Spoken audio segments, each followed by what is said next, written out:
Oke, oke, baik. Berikutnya kita diskusikan tentang estimasinya. Kalau tadi kita diskusi tentang proses stasionaritasnya, sekarang kita diskusi tentang estimasinya. Jadi kalau estimasi time series ini teman-teman, jadi ada namanya estimasi satu variabel. Ini menggunakan autoregressive moving average. Kalau kita lihat heteroscedasticity-nya atau variance-nya itu mempengaruhi, ini kita akan menggunakan ARCH atau regressive conditional heteroscedasticity atau generalized atau regressive conditional heteroscedasticity. Nah, satu variabel ini seperti apa biasanya regresi kita satu variabel? Biasanya kita ingin melihat faktor teknikal saham. Ya, jadi ada nggak sih variabel yang tidak dipengaruhi oleh variabel lain? Jadi dia benar-benar hanya variabel itu sendiri. Ada variabel harga saham. Utamanya kalau dia percaya tentang technicality atau faktor teknikal.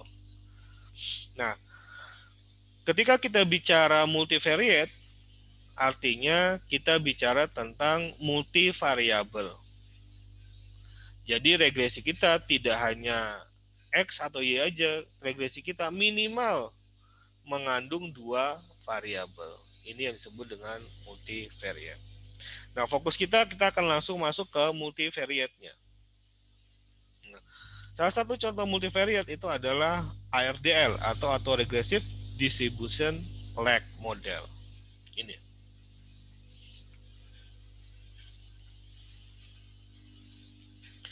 Ya, jadi kita punya YT, kita punya YT-1. Nah, ini yang disebut dengan Autoregressive Distribution Lag Model. Jadi ada lag-nya yang dipakai di sini.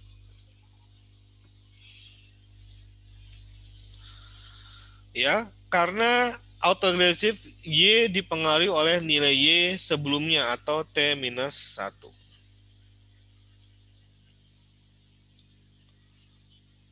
Ya. Ini adalah maksimum berapa jumlah variabel dependennya atau XQ-nya itu adalah berapa jumlah maksimum lag variabel dependennya. Jadi bisa jadi YT ini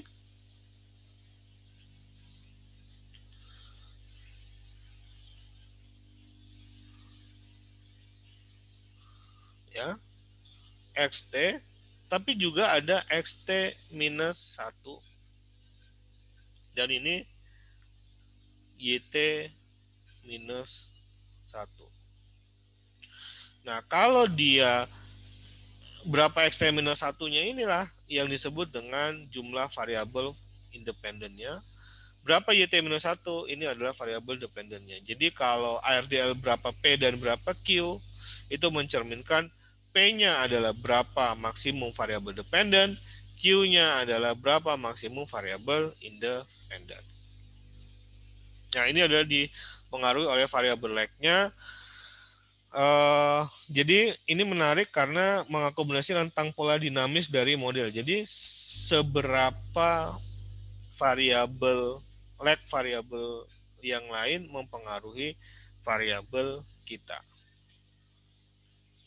Jadi ini secara umum langkah ini dapat mengurangi masalah multikolonialitas. Jadi kalau teman-teman bingung masalah kalau ada multikolnya gimana, caranya adalah salah satunya adalah dengan menambahkan variabel lag-nya. Tapi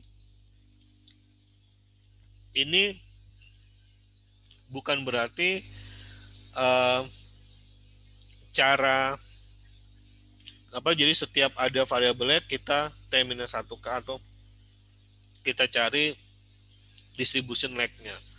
Enggak, ini sangat bergantung pada kebutuhannya. Kalau di variabel time series, hal itu mungkin saja berlaku karena multikolonialitasnya itu bisa jadi disebabkan bukan karena variabelnya, tapi karena waktunya, ya. Oke ya, jadi Misalnya ada multikolonialitas antara XT dan ZT. Ditemukan ada multikolonialitas. Kenapa? Bisa jadi karena dia waktunya. Jadi begitu karena uh, kondisi waktu lagi bagus, X-nya naik, Z-nya juga naik. Tapi bukan karena karakteristik variabelnya. Nah, jika hal itu terjadi, maka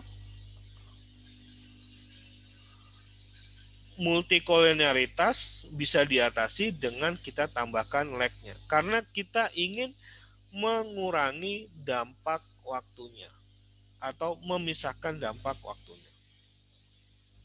Ya, ini mengurangi tapi tidak menghilangkan masalah kolonialitas karena yang kita pecah itu adalah bisa jadi karena keterkaitan antar waktu, antar variabel independen yang terjadi multikolonialitas di dalamnya. Ini contohnya, misalnya ARDL di atas ini ARDL 1,0, di mana di sini adalah P-nya atau variabel dependennya, Q-nya 0.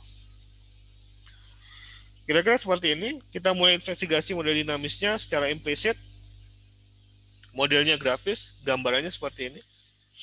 YT-1, YT-2, dan seterusnya.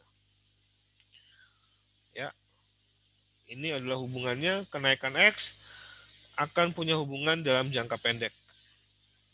Ya, hubungan jangka panjang dengan metode komparatif statik. Nah, efek jangka panjang terhadap Y itu diukur dari ini. Ya. Dari regresi ini kita temukan beta 1, beta 2, beta 3. Nah, sesungguhnya ini adalah efek jangka pendek.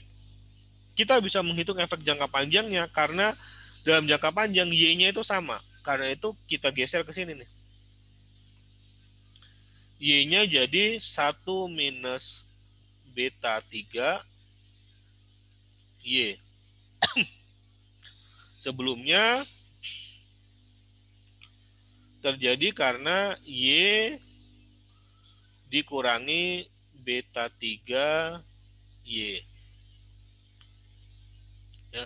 Y kurangin beta 3Y kita keluarkan jadi 1 minus beta 3Y. Kemudian ini kita taruh di bawah.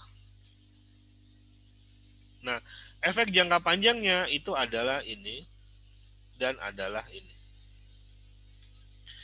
Inilah yang kemudian kita sebut dengan model dinamis. Kita bisa identifikasi model jangka pendeknya, kita bisa identifikasi model jangka panjangnya. Ini hasil regresinya.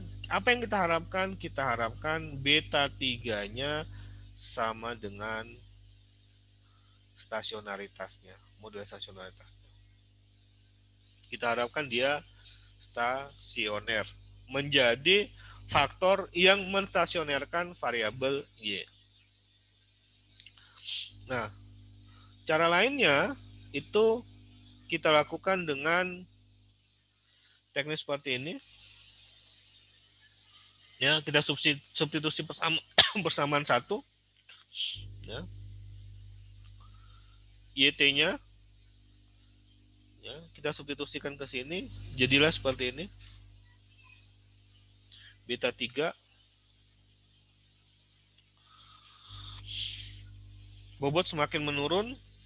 Ya, kalau teman-teman lihat bobotnya semakin menurun semakin tanpa meningkatkan multikolonialitas.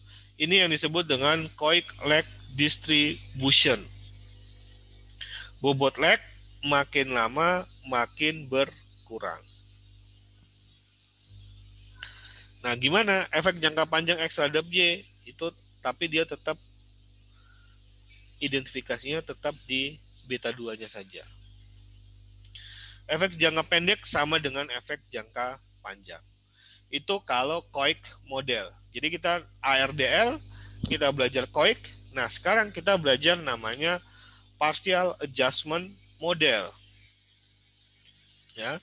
Jadi konsepnya adalah variabel dependen dapat berhubungan dengan variabel penjelas adalah inersia dalam sistem. Ya. Jadi YT pada sesungguhnya ada penyesuaian antara jangka pendek antara YT dengan YT minus 1. Nah, koefisiennya itu sebesar delta ini.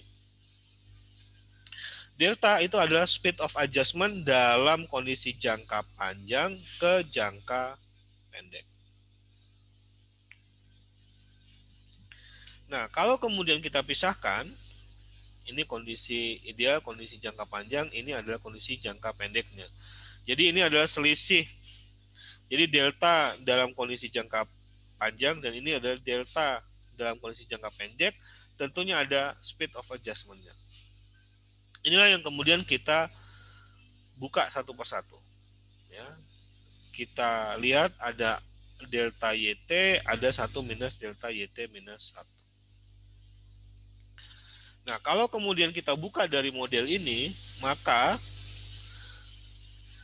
ini adalah modelnya, dan kita punya model ini juga. Nah, di sini rekan-rekan kita punya model ini. Gamma 1 ini sesungguhnya dikalikan dengan delta sehingga kita dapatkan beta 1, beta 2, beta 3. Nah, kalau teman-teman lihat modelnya sama nih dengan ARDL, tapi konsepnya yang berbeda. Ya, kalau kita menggunakan PAM, jadi hati-hati kalau teman-teman nanti menggunakan model dinamis. Kalau kita menggunakan partial adjustment model, maka yang diikuti adalah aturan ini, aturannya seperti ini. Jadi bukan aturan ARDL. Ya, itu yang menjadi catatan penting kita. Nah, kalau aturan seperti ini menjadi koefisien jangka-jangka pendek yang kita berhasil identifikasi. Ya, jadi lambdanya itu adalah speed of adjustment dari jangka pendeknya. Nih.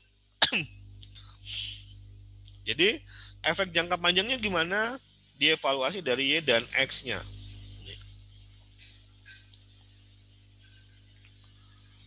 Nah, efek jangka panjangnya sebesar ini.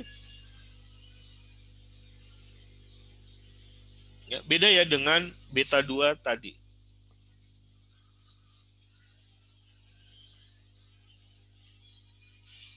Oke, ini adalah modelnya Brown-Habit persistent model dan seterusnya. Oke, ini adalah contoh-contoh dari model PAM. Ini kita teman-teman log hours dan GDPI dan seterusnya. Jadi ini adalah modelnya, dan long run elasticity-nya itu, ingat ini modelnya model apa? Ini modelnya ARDL. Nah, ada namanya juga error correction model. Nah, error correction model kita menambahkan ini delta juga dengan delta XT. Ya. Nah, di mana kalau PAM itu fokus ke delta YT-nya, kalau di error correction model kita tambahkan di delta XT-nya. Jadi kira-kira seperti itu. Rekan-rekan, berikutnya ini adalah bahasan terakhir tentang kointegrasi. Kointegrasi itu bisa kita lakukan dengan uji akar-akar unit, ya. Tapi yang diuji akar-akar unit apanya? Yang diuji akar-akar unit adalah errornya. Jadi kalau kita punya persamaan Y A plus B XT plus UT, ya, errornya ini kan kombinasi dari XT dan YT. Kalau errornya ini terkointegrasi, stasioner, maka sebenarnya Y dan XT ini terkointegrasi pada stasionaritas derajat yang sama. Jadi linear combination of non-stationarity variable. Jadi definisi kointegrasi adalah ketika komponen ZT atau komponen variabel Y dan XT itu berkolaborasi, bergabung, terkointegrasi pada derajat yang sama. Jadi ini tadi error correction modelnya. Jadi ini adalah model error correction model, ya. Nah, tapi di error correction model ada namanya error correction term. Nah, error correction term ini adalah error T-1.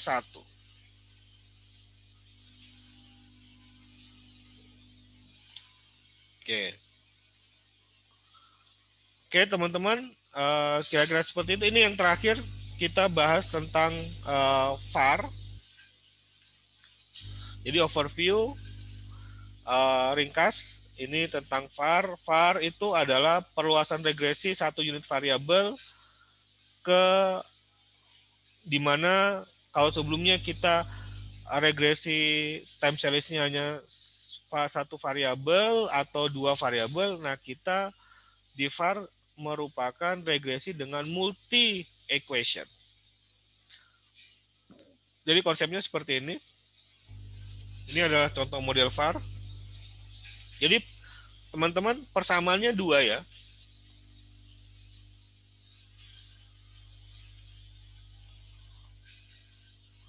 Kemudian kita susun dalam matriks. Kita jadikan dia jadi Y. Ini jadi A. Ya, ini jadi konstanta. Ini jadi B. YT-1. Ya, ini jadi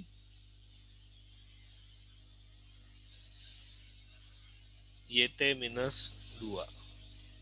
Tapi sesungguhnya teman-teman, apa yang teman-teman lihat, dia adalah sebenarnya penggabungan dari beberapa persamaan, ya, penggabungan dari beberapa persamaan yang disusun dalam bentuk autoregresif tapi menggunakan vektor atau menggunakan matriks. Nah, kira-kira seperti ini. Jadi meskipun kita gunakan ada YT, ada XT, ya, tapi semuanya kita satukan dalam satu matriks yang sama. Ini adalah konsep marginalnya.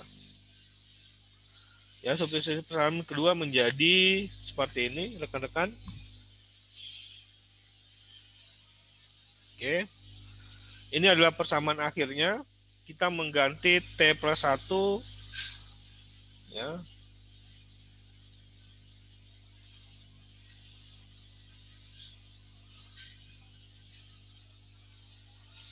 YT-2. Oke. Pada dasarnya sisi kiri persamaan urutan data 1 akan stasioner pada derajat 2 dan seterusnya. Apakah ada white noise? Nah, pengecekan stasionaritasnya juga dilakukan dengan sistem vektor. Kemudian ini yang disebut dengan model polinomial dan seterusnya. Nanti penjelasan-penjelasan ini akan kita bahas pada penjelasan lengkap berikutnya. Ya. Tapi secara umum estimasi VAR itu kira-kira gambarnya seperti ini rekan-rekan. Jadi kalau teman-teman punya data time series, kalau ingin menggunakan VAR, metode VAR, jika dia stasioner maka lakukan dengan VAR. Jika tidak stasioner, ya kita akan masuk ke kita lakukan VAR tapi dengan first difference, atau kalau dia terkointegrasi kita bisa gunakan VACM. Nah, di satu sisi kalau kita gunakan VAR, maka kita akan uji korelasi antar errornya. Jika korelasinya tinggi, kita gunakan SVAR. Jika korelasinya rendah, kita cukup menggunakan VAR. VAR menggunakan dua analisis ini, impulse response dan forest error decomposition of variance. Ini adalah gambaran tentang impulse response-nya, ya. Gambaran impulse response seperti ini. Jadi kalau ada shock, VAR akan cerita kalau ada shock, berapa lama dia akan kembali ke titik keseimbangan. Kalau ada shock, berapa lama dia akan kembali ke titik keseimbangan. Kalau varian decomposition, dia ceritanya tentang berapa shock ya berhubungan ya. Jadi berapa bagaimana kita mendekomposisi variannya. Jadi kalau ada shock, variannya itu kita dekomposisikan dari apakah dia ke variabel xt atau dia ke variabel yt. Oke, demikian rekan-rekan, ini adalah referensinya. Demikian, terima kasih atas perhatiannya. Kira-kira sampai di sini materi kita.